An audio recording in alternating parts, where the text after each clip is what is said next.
या ठिकाणी या बैलगाडी क्षेत्रामध्ये आवर्जून नाव घेतलं जातं, कारण ही बैलगाडी शर्यत या ठिकाणी लाईव्ह सगळे मैदान पाहत असतात। अशा उर्मिला माणिकशेठ गायकवाड मथुरा फार्म चिंचाळेकरांचा लाडका गरुडा मैदानात आला। चिंचाळेकरांचा गरुडा बघा कसा येतो, महिन्याचं वासरू मैदानात आलं बघा,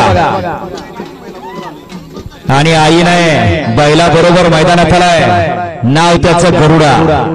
फायनल डोळ्याच्या उजेडात घ्यायचंय, 3:30 वाजले। सौ उर्मिला माणिकशेठ गायकवाड चिंचाळेकरांचा गरुडा, कसा करंट आहे, मथुरा फार्म चिंचाळेकरांचा गरुडा, गरुडा कसा करंट आहे, मथुरा फार्म चिंचाळेकरांचा गरुडा।